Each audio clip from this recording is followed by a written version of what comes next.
The biggest video game release for a Battletech-related property, really since the launch of HBS Battletech, or perhaps Mechwarrior Online itself, has taken place with the arrival of Mechwarrior 5 Clans. I've been playing it on stream in my initial playthrough, playing with bots, friends, and general viewers as my starmates in the adventures of Clan Smoke Jaguar. So, I am going to drop my thoughts on it here. What I enjoyed, what I did not, and how the game itself is overall. From the story, to the gameplay, to the atmosphere and choices, I will try to summarize all of it to some degree, while not spoiling too much.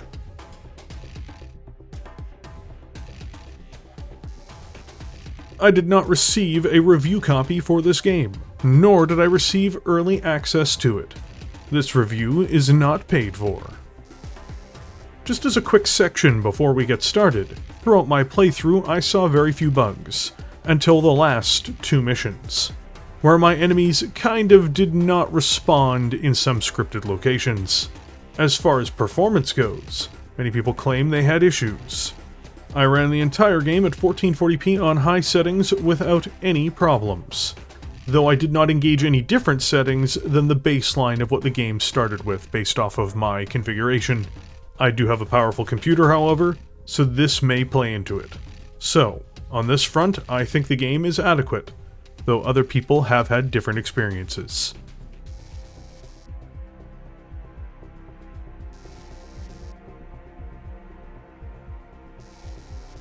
I really do not want to give away too much here. The game puts you in the position of one Jaden, the leader of Cobalt Star, a piece of Clan Smoke Jaguar's Beta Galaxy. The star is really hurried into service, so you get to see the world through relatively fresh eyes.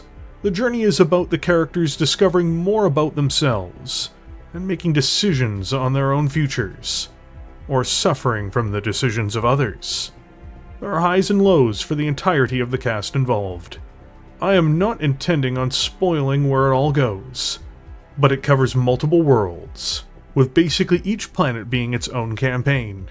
There is more than one ending as well, and I will not spoil any further than that. So what did I think of the story overall? I really sincerely enjoyed it. I thought the characters were mostly likable. The canon characters you interact with all behave exactly as you would expect, and it follows the lore very, very closely. What is best, to me, is that this game gives the Jaguars their chance to shine, as the invasion is really mostly about them, at least in my opinion. Historically, Jade Falcon and Wolf have gotten all the attention, but in the source books, we have always known just how important the Jaguars were in engineering the invasion. PGI did a great job with this. It is the deepest, most atmospheric and character-driven experience in the Battletech universe as of my reviewing of it, at least in outside media. I was very impressed as I played through it.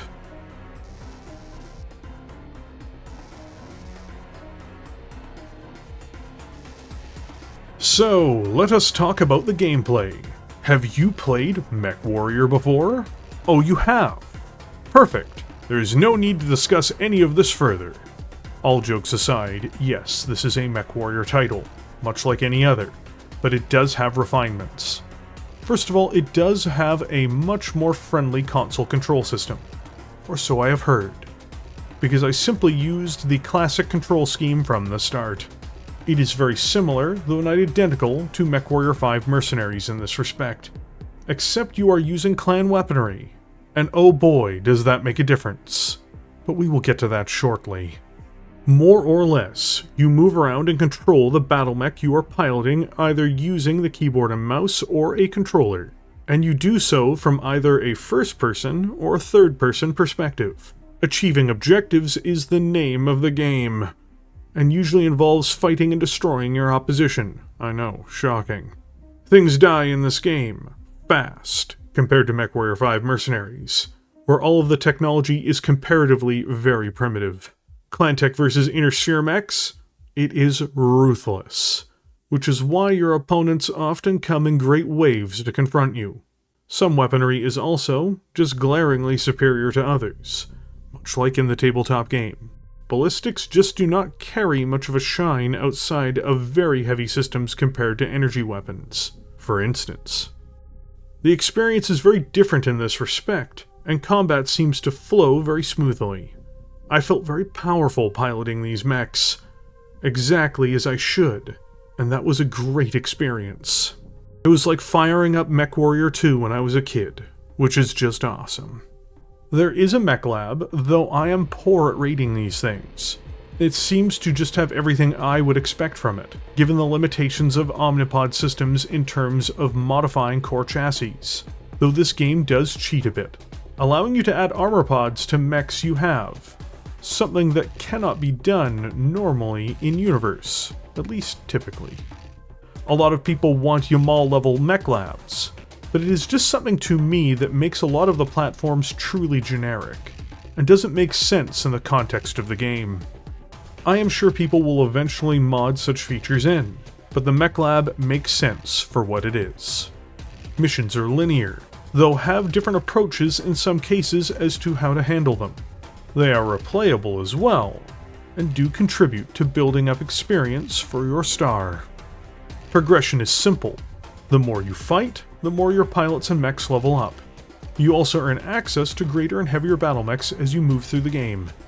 While there are light mech fans out there, unfortunately just the nature of progression in these games means, well, you're not going to have a ton of attention.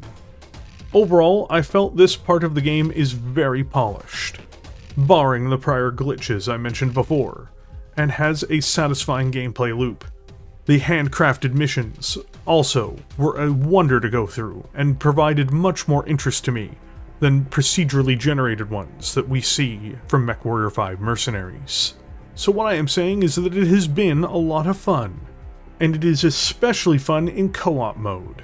As a final point, AI partners are not awful, but they're simply clunky compared to having friends log in and play with. I did not expect much from them, but clan weaponry still makes them effective to some degree.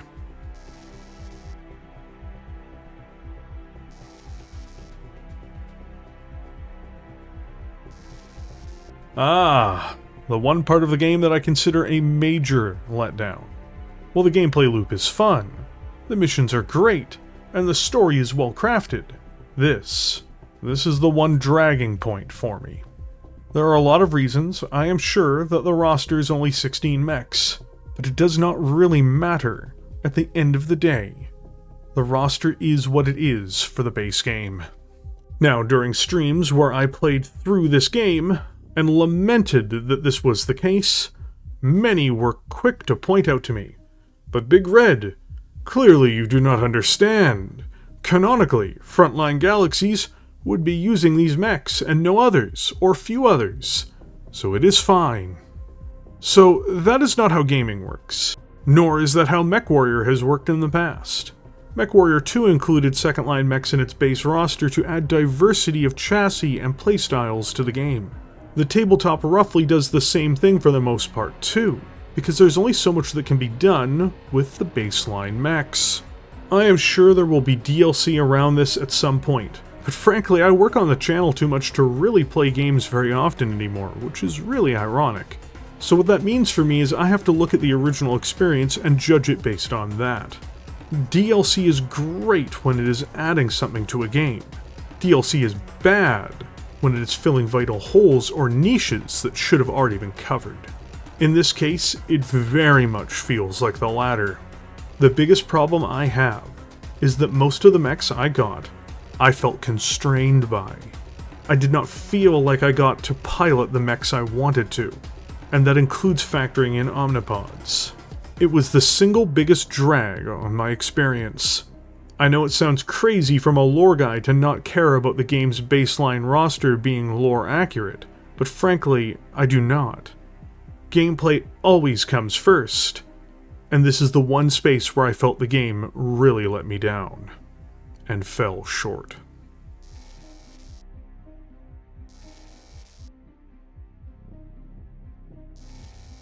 So what are my final thoughts? Well, I will first be covering a couple of oddballs that I didn't fit into the rest of the review. The soundtrack, by the way, as far as Mechwarrior games goes, was very solid. Normally I just turn on the appropriate Mechwarrior 2 soundtrack when playing Mechwarrior 5 Mercenaries, as I didn't feel its tracks fit Battletech really at all, or really worked for its own atmosphere. In this case, Mechwarrior 5 Clans, while I won't say it is as good of a soundtrack as Mechwarrior 2 or its expansions, it has a very solid one that really fits the tone and atmosphere that the game embraces. It enhances the experience and feels like it's embedded in the game, so this is a big step up compared to Mercenaries on this front, in my opinion. In other words, I am not going to be muting the soundtrack any further. I also wanted to add, the attention to detail, cinematics, and general attempt to build out the world of Battletech and give it space to breathe, to let you feel engrossed in it, very much feels well done. The only game that drew me in quite as much, and in different ways, was HBS Battletech. This being a game about the clans, and being an entirely different style of game, naturally means that its attempts are built around different aspects of the world and how to approach it. But I definitely felt a lot of the world pour through it. So, what are my final thoughts about the game? I really enjoyed it. At certain points, I'd even say I loved it. I very much felt like I was enjoying a narrative experience that I haven't for decades. The game felt like I was seeing an old friend. Nostalgia is a hell of a drug. But beyond that, the game itself, for me, delivered in almost every way I wanted. It's hard to grade things. I usually just give a comment of, I recommend this, or I do not recommend this. In this instance, I definitely think the title is worth grabbing. But if I were to grade the game, I'd give it a B+, or maybe an A-, depending. The graphics look good, the gameplay is solid, the story is great. The atmosphere and cinematics? Awesome. I would want to give the game an A, or A+ even. But honestly, the barrier to me? The mech roster.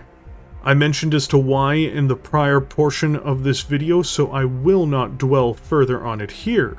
But that is the main barrier from me telling you that this is a perfect Mechwarrior experience. As of right now, it is probably the best Mechwarrior game out there. It is certainly better, at least for me, than Mercenaries, and as sacrilegious as it is to say, I will rank it higher than Mechwarrior 4 or 3. Mechwarrior 2 is a game and product of its time. It is nowhere near as sophisticated or deep as this game is, but in the era of its release, it was probably a better game. Technology and gameplay have gone too far to make a proper comparison, though. In short, this was a great experience. I hope all of you who have already gotten the game have enjoyed it too. Some of you may choose to wait for this to be on sale. Some of you will choose to pass on it. I will say though, the passion that went into this game, I feel is worthy of support. For me, it was a great experience, and I do not regret getting it day one.